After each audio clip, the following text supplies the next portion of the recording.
Sa mga hindi pa nga pala nakakapanood ng previous nating mga videos, no, etong photo booth using Epson 121, konting real talk lang din tayo dyan. Sa mga hindi nakapanood, i-click nyo na lang yung link nasa description para magkaroon kayo ng konting knowledge kung paano pasukin ang photo booth. So dito sa video na to, no, ituturo ko naman sa inyo kung paano kumuha ng mga sticker design at ito yung mga nauuso, yung mga spoof or yung mga 7-Eleven, etc., yung mga ganyan, no, yung mga ganto. Ayan, dahil meron tayong ilalabas na design, etong mga to. Sa mga gustong mag-avail neto, no, i-PM nyo na lang ako sa aking Facebook page kung gusto nyong i-avail to. Pero, ituturo ko na lang din sa inyo paano kunin or paano maagawa ng mga ganitong design. So, kung gusto nyong i-avail to, no, 100, i-PM nyo lang ako sa aking Facebook page. At sinasabi ko nga sa inyo, etong mga design na to, ay pinulot ko lang somewhere out there in the internet para maging transparent tayo sa video na to, no? Pero ituturo ko sa inyo kung paano kumuha ng mga ganito. At sa pagkakaalam ko, itong mga design na to ay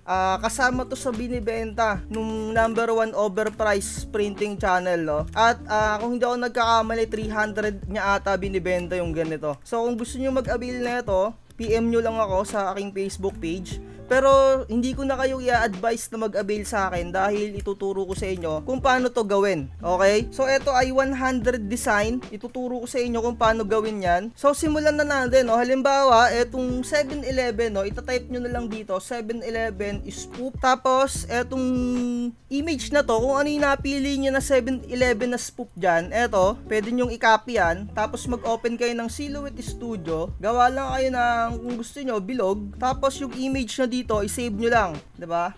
Once na ma-save nyo na yung image, kunin nyo lang yon at i-drag nyo dito sa ating Silhouette Studio. So eto, no, meron na tayong spoof design na circle. Kung gusto nyong square, ayan, ganyan, drag nyo lang ulit, 'di ba? Meron ka ng design. So nasa sa inyo kung gaano nyo kalaki gusto gawin. Ano pa bang pwede? Halimbawa, etong Krusty Krab, eto, no, yung Krusty Krab. Burger King ata yan, ano? Burger King spoof logo. Ayan, oh, ang dami. 'Di ba? Hot Queen, yung mga ganyan. So, i-copy niyo lang 'to. Saan na ba 'yan? Nawala. Ito. Try niyo i-save kung transparent na siya. So, once na nakuha niyo na, lagay natin dito. Ayan, no, 'di ba? Meron na kayong Burger King design na logo. So circle siya. So kung ganito, paano yung diskarte natin sa mga ganito? Pwede niyo siyang lagyan ng offset. Ayan, no. Lagyan niyo lang siya ng offset ng ganyan. Ayan. Tapos tanggalin niyo tong yung ganyan. Build, ayan. Tapos pagbuburahin nyo tong mga to, ayan, o, burahin nyo yung mga yan. Or kung tinatamad kayo, ganito.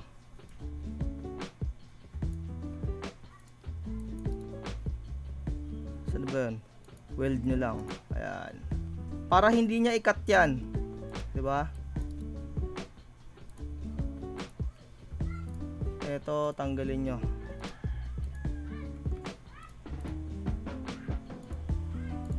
Ayan. So, natanggal na natin yung kanyang parang pinaka-offset. Tapos, eto, baguhin nyo yung kulay. Gawin nyo siyang kulay blue. Ayan, o. So, kapag inilagay nyo siya ng ganito, halimbawa, magkakat na kayo, group nyo lang siya para hindi gumalaw. Tapos, yung design na size, sabihin nyo na lang na 2.5. Ayan, meron na kayong 2.5 na ganyan. Lagay kayo registration mark. Tapos kapag ikakat nyo na yan, uncheck nyo yung kulay red dahil yung kulay blue lang yung ikakat nyo. So ayan, kapag pinrint nyo, tapos kinat nyo, meron na kayong spoof design na logo. Pwede na kayong magbenta. Ganun lang kadali. Mag-download lang kayo dito sa Google. So kung tinatamad nga kayo at ayun yung isa-isahin, yung mga spoof logo na yan, pwede naman kayo mag-avail sa akin. Meron tayong 100 design dito, no? 100 lang din. So piso isa lang.